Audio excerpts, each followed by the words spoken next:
How's it going, everyone? I'm Sean and welcome back to the channel. In this video, I'm going to be showing you how I am setting this whole machine up. It's its first commissioning. So taking you from the actual unpacking straight through to getting it up and running. The only thing I'm not going into exactly is bandsaw setup because I have another video which covers that quite extensively. This particular machine is the Axminster Professional AP3600B. This is not sponsored content in any way, shape or form. I paid not quite full price for this because I got it on sale, but everything I'll be showing you is unfiltered and unbiased. So grab yourself a nice hot cup of tea or coffee or whatever you want and enjoy.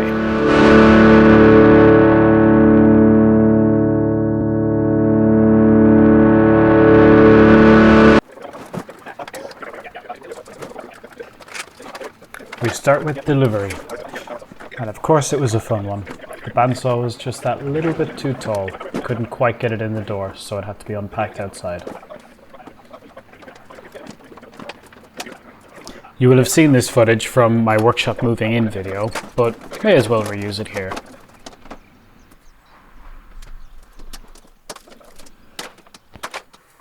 Once in, it's time to start putting the bits on, starting with the extraction.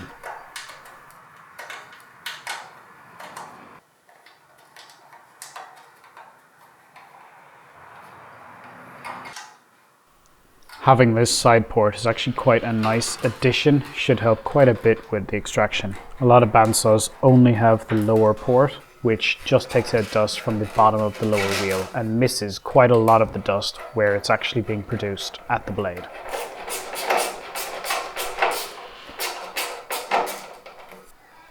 Next up is leveling.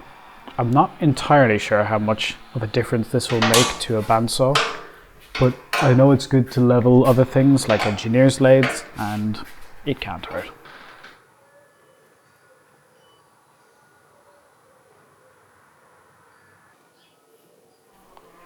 This guide adjustment wheel is really nice. It's so nice to have a metal one, not just plastic. And the action on this is beautiful. There's very little slop and there's almost no wobbling or anything like that. Smooth.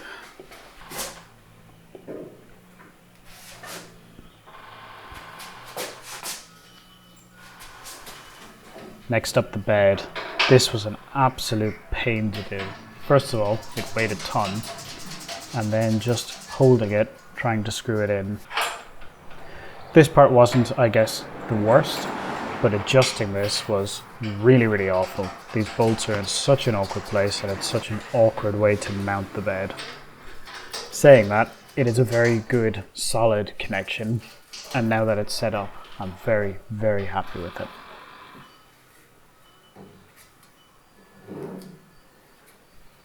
As well as the bolts for securing the bed down, there are grub screws which allow you to adjust the bed. Make sure you can get it nice and square.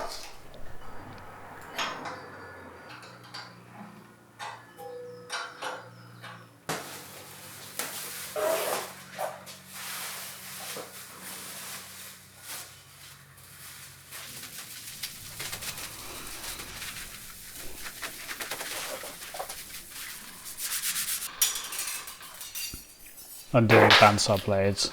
It's just the jankiest thing.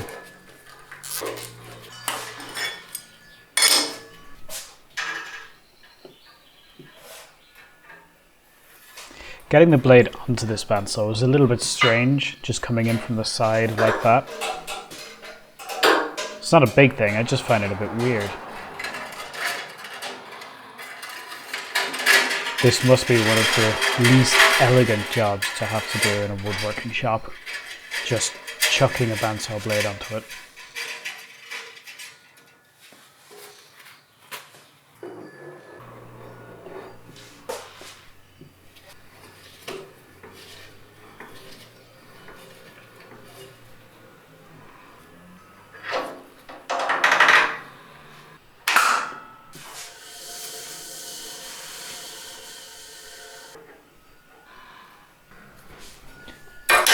Next up, bed adjustments. First of all, getting the blade to cut naturally square as it travels through the wood.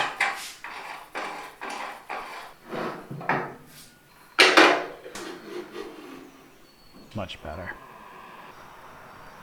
And then getting to blade the cut square front to back. Slightly less important adjustment, but still good to get right if you can.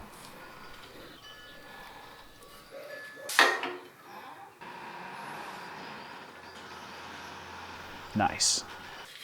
I really like how this fence just drops on like that.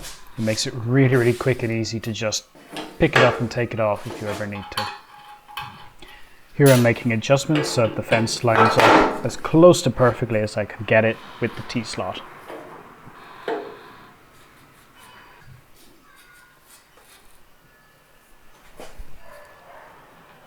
And then using a ruler, which is just touching and aligned best as possible with the blade, I can use that to set the fence as close as possible to the blade so that everything runs straight through in parallel. In my bandsaw setup video, I actually show you how to adjust the fence to get it to run straight and true to the blade. This is basically the opposite.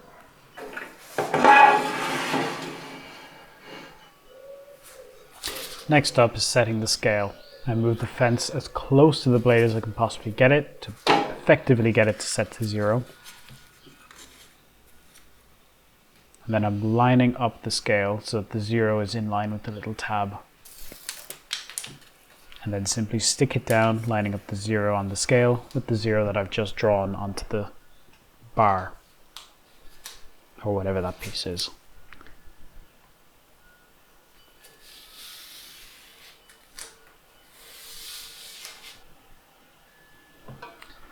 Now setting the blade to take a 10mm cut, and adjusting the scale guide to show 10mm. This is so that the scale shows me accurately what I'm cutting. Now I've just gone through everything, and I didn't show it on the camera, but I've set the bearings, I've set the tracking, and I've set everything else I need to set so that it should cut right. I didn't show all of this stuff because I've done another video exclusively dealing with how to set up a bandsaw. It's a different bandsaw than this one, but the concept is exactly the same. Setting all of the bearings, top and bottom, setting the tracking up there, setting the tilt and everything of everything. And I think there's nothing else left to do except to cut some wood, make some sawdust.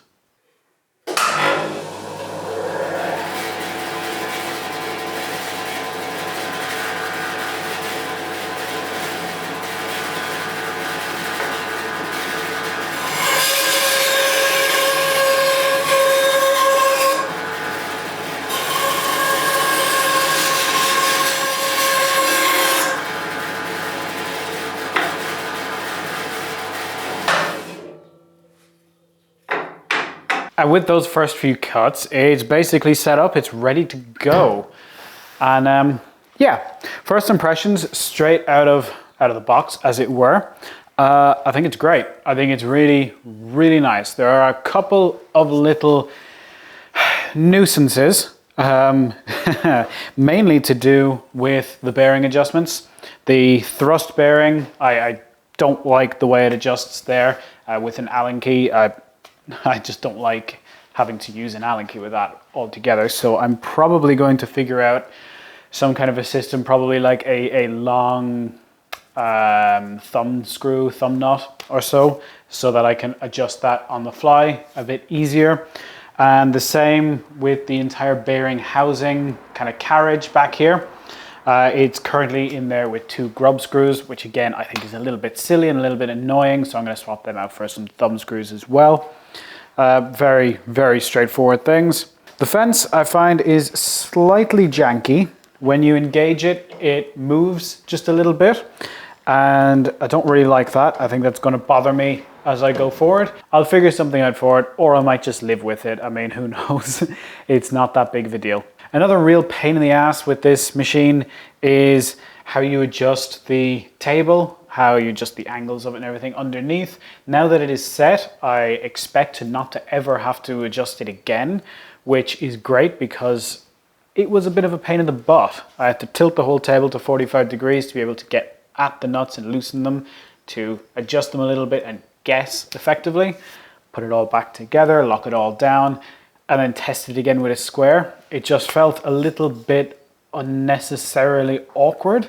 Now, saying that, I have no idea how else they would do it, so take that with a fistful of salt. That could just be me being lazy, I guess. As I said, it's not really going to play into my daily use.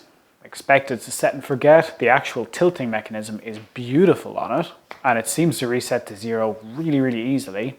Whether or not I'll ever use that, still to be seen, but that's not the point. Other than that, what a fabulous machine. Really, really well made. This thing seems to have oodles of power. I think it's going to serve me really, really well. There's no plastic on this machine that I can think of off the top of my head anyway. I believe they have an affiliate program, so if they do, I'm going to pop a link to this specific machine from Axminster Tools down below, and you can check that out. If it is an affiliate, I think I get a kickback or something from that. Who knows? I have no idea. As of filming this, I have no skin in the game with this, so that's that. Anyway, thank you so much for watching the video all the way through to the outro. It means a lot. Make sure, and if you did enjoy this, and if you enjoyed this style of video, let me know down in the comment section, and hit that subscribe button for more content. There's a planer thicknesser just over there that I'm about to start setting up as well. There'll be a video coming out on that too. Thank you so much again for watching. I will see you all again real soon.